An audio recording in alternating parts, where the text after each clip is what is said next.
Hi students, good morning. How are you all? Hope so very good. Till yesterday we have learnt about the concepts of motion. Today in this video we will review all the concepts of motion. Let us see now. In this motion lesson we are going to learn about motion and rest, distance and displacement, uniform motion, non-uniform motion, speed, velocity and acceleration. Let us discuss briefly about the types of things what we are going to discuss. Motion.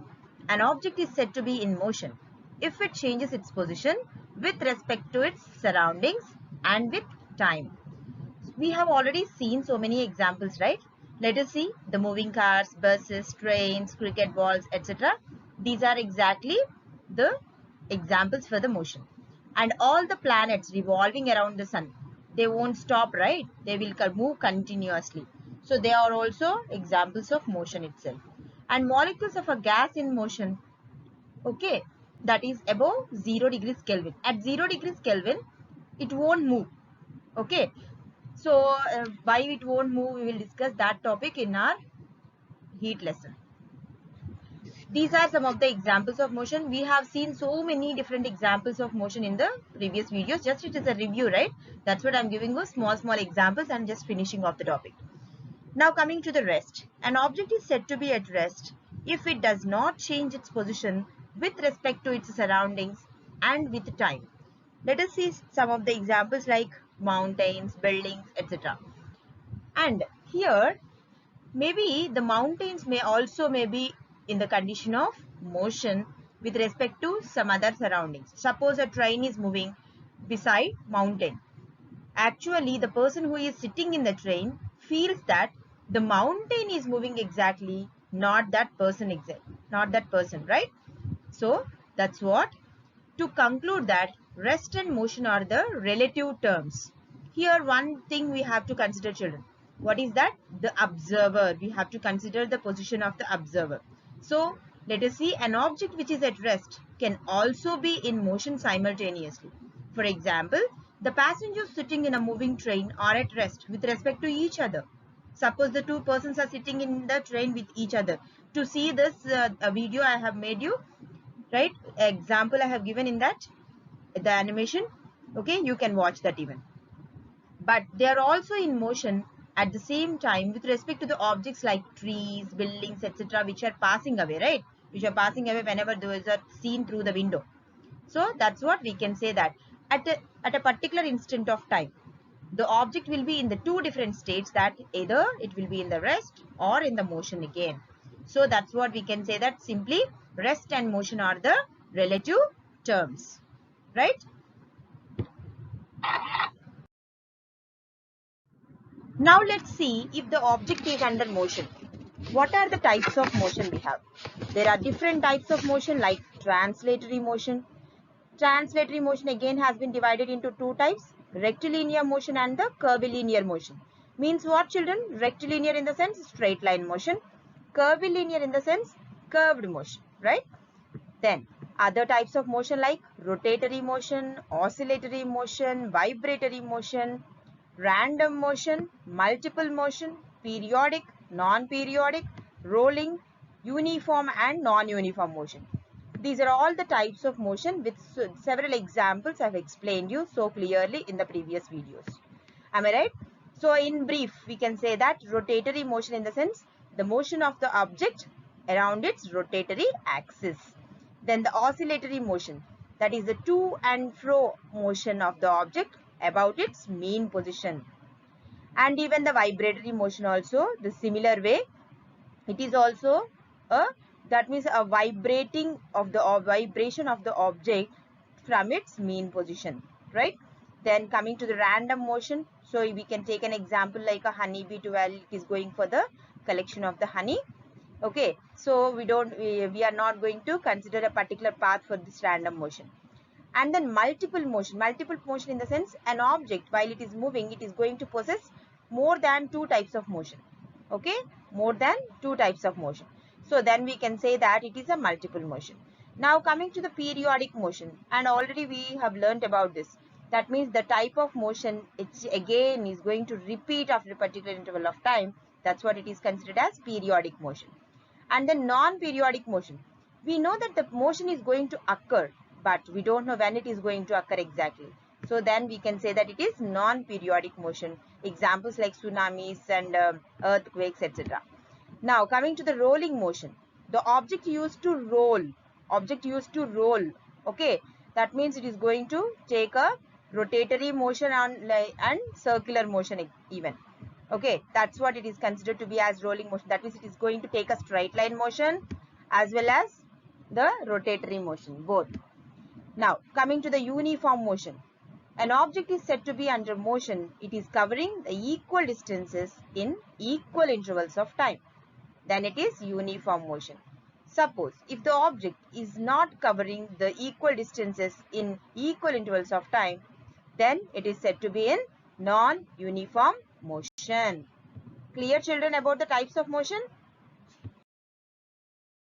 Now let's start discussing about distance. Distance traveled by a body is the actual length of the path covered by it, irrespective of the direction in which the body travels. See here in this example, the boy is moving 5 kilometers, okay, in straight line, and then 2 kilometers in a slant line motion. So total he covered a distance of 7 kilometers. And in the next example, a boy started from left and he is traveling towards right 5 kilometers, and from right he is traveling 5 kilometers towards left. So total distance covered by the boy is 10 kilometers. I hope you understood, because we are not going to consider the path of the object which is going to travel for, right? Now let's see about displacement. Displacement of a body is the shortest, that is the straight line motion, shortest distance between its initial position and the final position along with the direction. That's what it is, a vector quantity. Do you remember that? So in the first case, a boy is traveled from 5 kilometers to 2 kilometers. And then here is a straight line motion. Clear? So this shortest possible path from the initial position to the final position will be considered as displacement. So displacement is 6.57 kilometers in the direction shown by the arrow mark. How are we going to calculate this? We are applying the trigonometric ratios and we are going to find out this form. Then here a boy started from left towards right and from right towards left. The initial and the final points both are same. That's what the displacement of the object is, just 0 kilometers. Okay children, is it clear now about the displacement?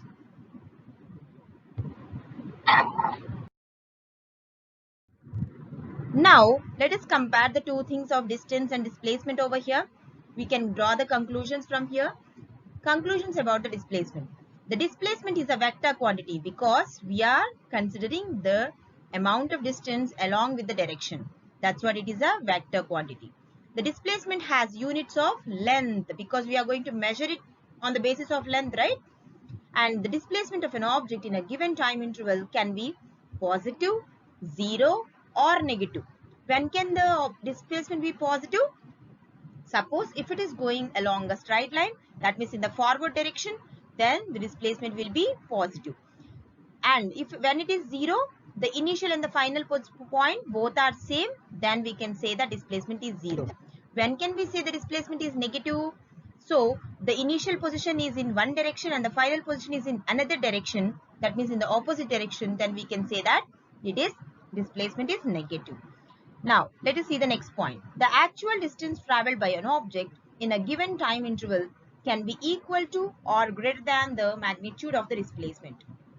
So whatever the actual distance covered by the object in a particular time interval, either it may be equal or greater than the magnitude of the displacement. Means always we can conclude that from the above figure also you can see AB is less than ACB path. Am I right? AB is the shortest path. Okay. And ACB is the curved path. So curved path distance is more. That's what distance will be always greater than the displacement. That's what the meaning of this statement. Now, the displacement of an object between the 2 points does not tell exactly how the object actually moved between those points. So here, in the displacement, we are not going to consider the exact path traveled by the object, children. Exact path traveled by the object at all. The displacement of a particle between 2 points is a unique path which can take the particle from its initial to final position. Means whenever we are going to consider the displacement, we will consider the 2 points only. We are not going to consider the path traveled by the object. Of course, in the above picture, the path traveled by the ball is in the path of ACB, a curved path. But while we are considering the displacement, we will choose the shortest path as AB, straight line path. That is what the displacement. So, the displacement of an object is not affected due to the shift in the origin of the position axis. That means, however the object is moving, however the object is having any other direction, we don't want.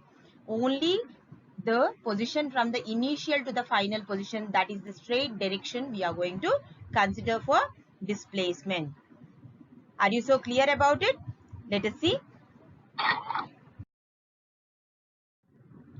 Here are the differences between the distance and displacement. Now this one will give you a clear review about distance and displacement. Distance is a scalar quantity, whereas displacement is a vector quantity. Distance traveled by a moving body cannot be zero at all. No, whatever it is, distance cannot be zero. But displacement, final displacement of a moving body can be zero. Can be zero, it may be positive and it may be negative. But distance only positive. That's all. It is not going to become zero or negative at all. Okay, that is the main difference between the distance and displacement. Now, coming to the scalar quantity. Scalar quantity is nothing but what? It is a physical quantity which has only magnitude, but there is no direction at all. Examples as length, mass, time, speed, energy, etc. Now, coming to the vector. Vector quantity is a physical quantity which has both magnitude as well as direction. For example, displacement, velocity, acceleration, momentum, force, etc. Means the one which is having only magnitude, then that will be a scalar. The one which is having both magnitude as well as direction, that is what the vector quantity. So, physical quantity is a quantity which can be measured and expressed in the magnitude. That is the value with or without unit.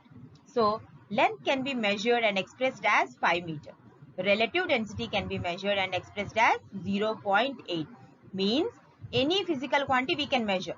That is what considered to be a physical quantity. That means any quantity which can be measurable is a physical quantity. Clear, children? Now let's discuss about speed. Speed is defined as the time, rate of change of distance of a body. Or else we can even define speed is defined as the distance traveled by a body in unit time. Speed is equals to distance traveled by time taken. This is what, how are we going to represent the speed? If a body travels a distance s in a time t, then its speed v is given by v is equals to s by t. So here some of the points to be noted about the speed. Speed is a scalar quantity. Speed is either positive or zero, but never negative at all. Clear?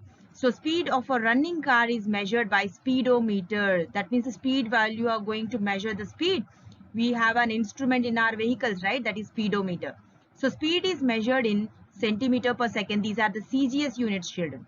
Centimeter per second are the CGS units. And coming to the meter per second are the SI units of it. And kilometers per hour is nothing but it is in the practical unit. It is a practical unit, I already told you. Whenever a larger distance with respect to time taken should be noted, then we will use this practical unit. Clear? Now let's see. Coming to the uniform speed and non-uniform speed. A body has a uniform speed if it travels equal distances in equal intervals of time, no matter how small these time intervals may be. Okay, equal distances covered in equal intervals of time. In the same way, equal distances covered in the equal intervals of time, in the sense it is what? Uniform motion also, right? So that's what the speed to be calculated according to the distance versus time, then it is uniform motion. And the variable speed, that is in the sense non-uniform motion, children. A body is said to be moving with a variable speeds if it covers unequal distances in equal intervals of time. So, however the small intervals may be, whenever an object covering what is that distances of unequal distances will be covered in equal intervals of time. Clear? Now let us see about the average speed. Average speed of a body is the ratio of total distance traveled to the total time taken to cover this distance. So average speed can be expressed as total distance traveled by total time taken. So V average is equals to S total by T total. Okay, for example, let a car covers first 25 kilometers in 1 hour, next 35 kilometers in half an hour, and the last 30 kilometers in 1 hour. Then the average speed is what? Okay, there are three total distances are in three ways, right? 25 kilometers, 35 kilometers, and 30 kilometers. So add these three by the total time. That is first 1 hour, next half an hour, then 1 hour. That is 36 kilometers per hour. Okay, we have discussed about the average speed. And what about instantaneous speed? When a body is moving with a variable speed, the speed of the body at any instant is called instantaneous speed. For example, if a vehicle is moving on the road, okay, now while we are watching that vehicle, if we see that vehicle speed in the speedometer only, but we can't just imagine exactly what the speed is, right? We can't even guess it. So approximately we can say, but exact speed we can't say. At that particular instant of time, if the speed has been calculated, then that will be considered as instantaneous speed. Instantaneous speed will be measured using the speedometer of the vehicles. Now let's discuss about velocity. Velocity is defined as the time, rate of change of displacement of the body, or else velocity is defined as the distance traveled by a body in a unit of time in a given direction. Distance along with the direction to be considered as displacement, right? So that's what velocity is equals to, distance traveled in a given direction by time taken. That is equals to displacement by time. That is to be considered as velocity. So if a body travels a distance of s in a time t in a given direction, then its speed v is given by v is equals to s by t. So these are the points to be noted on the velocity, children. Velocity is a vector quantity because it is having direction, right? So direction of velocity is the same as the direction of displacement of the body. Clear? So velocity can be either positive, 0 or negative, because displacement also will have the values as positive, 0 or negative, right? So it depends on, velocity depends on displacement, so it also have a values as positive, 0 or negative. Now velocity can be changed in two ways. One is by changing the speed of the body, or by keeping the speed constant, but by change the direction. Suppose that means velocity can be expressed in the change in the speed, or else speed along with the direction will be considered as velocity, right? So that's what, speed may be constant but direction. So these are all the examples, these are all the things I have explained you with examples clearly. Okay, if you want any clarity, just watch the previous videos, children, then you can understand very clearly about it. So this is just review, right? So that's what I'm giving you a brief description about it. Clear? Now let's see about the velocity. How are we going to measure? Velocity is measured in centimeter per second in CGS system of units, and meter per second in the SI system of units, and kilometers per hour are the practical system of units. These are all the units which we have already seen in speed. So speed and velocity both are having the same system of units, but only thing is the direction. That means velocity is a vector quantity and speed is a scalar quantity. So velocity, when can we say it is a vector quantity? Because speed along with the direction we are going to consider, right? That's why. Now coming to the uniform velocity. A body is said to be moving with uniform velocity if it travels in a specified direction in a straight line and moves over equal distances in equal intervals of time, no matter how small these time intervals may be. Now you already seen that uniform speed, right? So uniform velocity in the sense only to be considered is direction part. That's it. The same as uniform speed. So we have to note a point that no effort or force is required to move an object with uniform velocity. Suppose if the object is to be should be moved with uniform velocity, in the sense we need not apply any force. We need not apply any force. Suppose if we are applying an extra force, in the sense its velocity changes. It doesn't move with a uniform velocity. Clear, children? Now let's see the variable velocity. A body is said to be moving with a variable velocity if its speed or its direction or both changes with time. Variable velocity, that means it is having the two factors. One is speed, another one is direction. So may the speed will change, or else time will change, or both will change. That is what it is going to be considered as variable. Variable in the sense varies.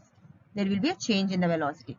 Clear? Now coming to the average velocity. Average velocity in the sense when a body moves with a variable velocity, average velocity should be considered as the total velocities by actually the total displacement to total time taken we have to take. Here suppose an object is starting from the home or else from any other point, okay, with some velocity, that is what considered to be as initial velocity, and while it is reaching the final point, so it is acquiring the final velocity. So then average velocity is to be considered as u plus v by 2, or else average velocity also can be written as the total displacement by total time taken. Okay, children, in the two ways we are going to represent this average velocity form, right? Let's see the next one.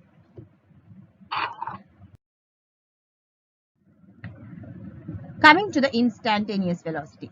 When a body is moving with a variable velocity, the velocity of a body at any instant, that is called instantaneous velocity. We have already seen that instantaneous speed, right? Speed in the sense we doesn't consider the direction. Here in the velocity in the sense at that particular instant of time, we are going to consider its speed in a particular direction. That is what its velocity. Now let us see the differences between the speed and velocity, children. Note down all these points.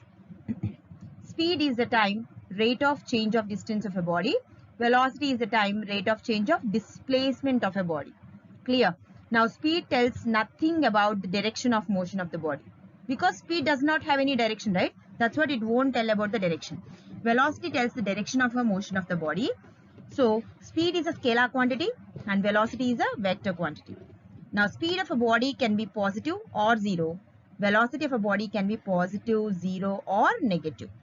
Average speed of a moving body can never be zero. Definitely.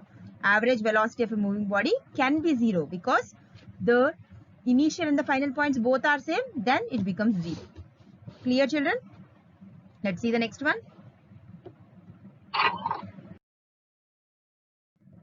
Let's see this acceleration part. Acceleration is defined as the time rate of change of its velocity. See here, one is dependent on the other. On displacement, okay, velocity is dependent. On velocity, acceleration is dependent, right? So acceleration is equals to, we can change in the velocity can be also written as final velocity minus initial velocity. So that's what A is equals to V minus U by T we can write. So some of the points to be noted are acceleration is a vector quantity. Direction of acceleration is same as the direction of velocity of the body. Acceleration can be either positive, zero or negative. And acceleration of a body is zero when it moves with the uniform velocity. Children, I am not going to explain more again and again about this either positive, zero or negative. You just keep in the sense that if it is a vector quantity, its value may be positive, zero or negative. If it is a scalar quantity, the value will be always positive. That's what I'm not going to repeat these points, I'm just reading it out.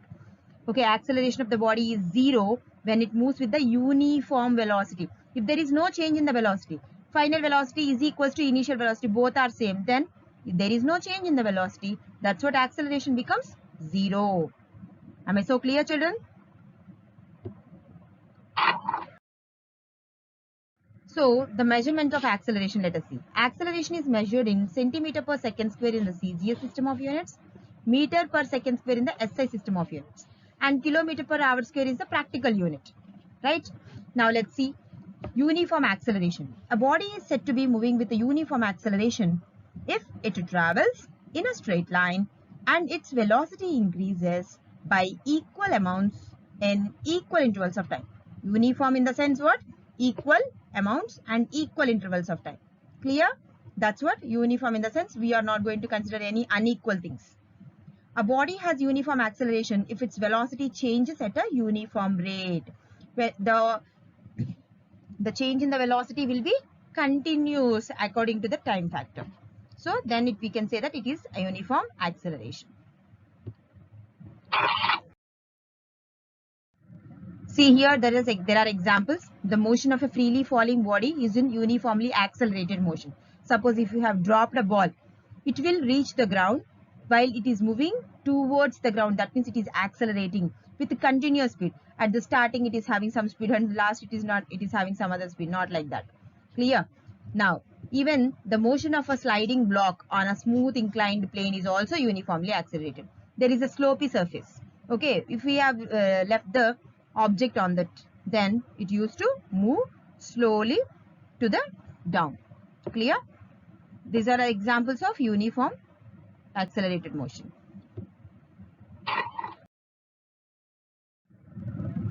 Now coming to the non-uniform acceleration. A body is said to be with non-uniform acceleration if its velocity increases by unequal amounts in equal intervals of time. I already told you.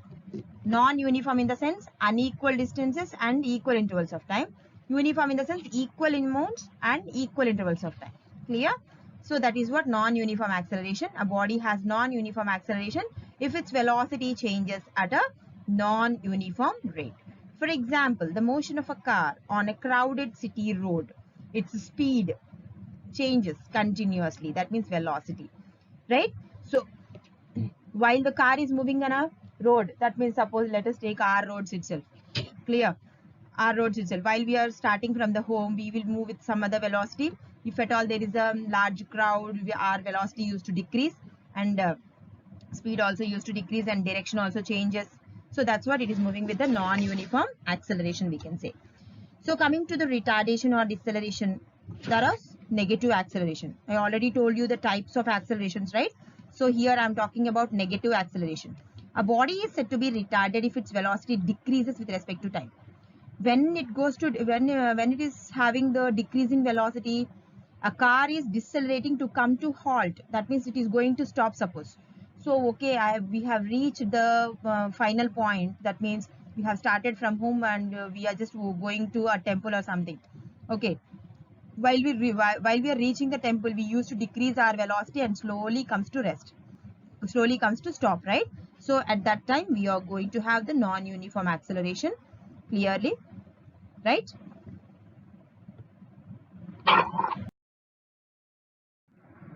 Now let's see about equations of uniformly accelerated motion. Consider a body moving with a initial velocity u that accelerates with a. Then it is having the final velocity v and after time taken t, s is the displacement traveled. And we already, I have given you a clear information about this particularly. I have made a video yesterday. Okay, if you have any, if you want any clarifications, you just watch that video channel. Here I am just giving you a brief description about these. Okay, so here acceleration is a is equals to v minus u by t. So by doing cross multiplication, we used to get v minus u is equals to at, and we just want only final velocity, right? So v is equals to u plus at. So here this is the first equations of motion. Clear? Now let's see the second equation of motion. Average velocity is equals to, average in the sense what? Sum of the quantities by number of quantities, right? That's what initial velocity plus final velocity by 2. And even another way also we can even write. Okay, so average velocity is the displacement by time taken, right? So distance traveled is equals to average velocity into time taken if we do cross multiplication. Clear? So S is equals to average velocity. What is the above formula? U plus V by 2. You just substitute that into T you keep. Then from the first equations of motion v is equals to u plus at. So we are going to write for this v is equals to u plus at is there, no? So this v is equals to u plus at, you substitute over here. So there we get 2u plus at by 2 into t. So that is what, if you multiply t with this, then 2ut plus at square by 2. Then finally we used to get s is equals to ut plus half at square. Clear? So this is our second equations of motion. Am I clear, children?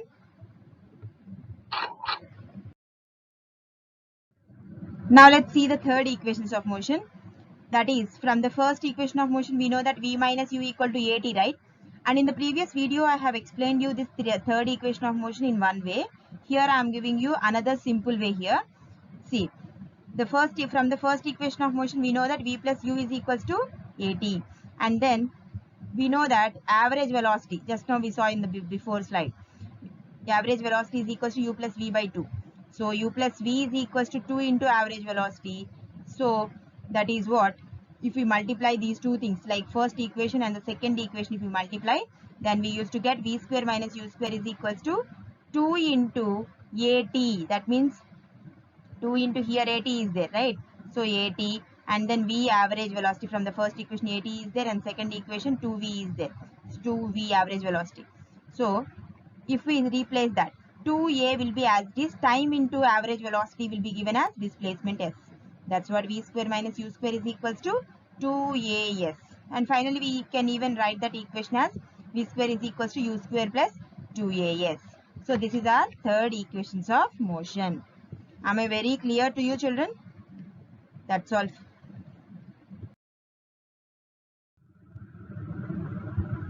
That's all the end of the show, children. That's about the end of the show. Okay, take care all of you. Thank you so much. Bye, children. Take care.